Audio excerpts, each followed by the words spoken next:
Dinagsa na napakaraming member consumer owners dahil sa taon-taong isinasagawa ang 43rd Annual General Membership Assembly. Ito ay napakalaga dahil dito umano inilahad o pinababatid ang isang taong kaganapan kung ano na ang kalagayan sa operasyon ng kooperatiba. Ganon din ang mga kambang programa na ilulunsad kasabay ang mga long-term plan para sa kapakinabangan ng mga MCOs na ginanap sa Northern Quezon Auditorium sa Barangay Kumon, Infanta, Quezon itong araw na Sabado, Mayo 30. Ayon kay Engineer Von Erwin Asagra, General Manager ng Quezon 2 Electric Cooperative, ay sumentro sa naturang pagtitipon ng pagbibigay ng impormasyon sa mga miyembro nito na may ipinapatupad ang pamahalaan na 50 kilowatt-hour na libre ang 4-piece beneficiaries, hindi tataas umano sa 500 ang bayarin na ipinapasa naman ito sa mga hindi miyembro ng 4-piece.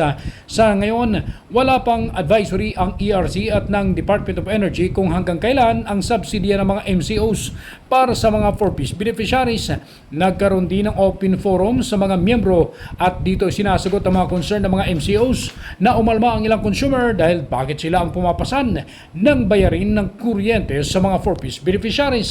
Pinawi naman ang pagod ng mga miyembro ng Quezalco 2 ang mahigit 6,000 na dumalo sa naturang pagtitipon dahil sa daming paraffol ang kanilang inihandog, kabilang na ang 15 e-bikes, 2 refrigerator, 3 washing machine, na 10 turbo fan at may 2 microwave, 10 electric kettle at 10 plancha at marami pang iba.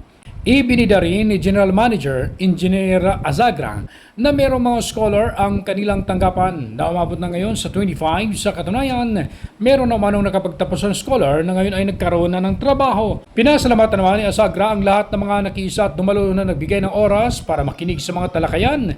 Ganon din ang alkalde ng Real na si Mayor Julian Makasait. Bagamat naka-vacation leave si Infanta Mayor Eli Ruanto ay dumalo naman ang kanyang haligpunong bayan na si Vice Mayor Manny America at iba pang panauhin sa nasabing aktibidad. Ronda balita mula sa lalawigan ng Quezon, ako si J.R. Narit, naghatid ng mahalagang impormasyon at balitang totoo.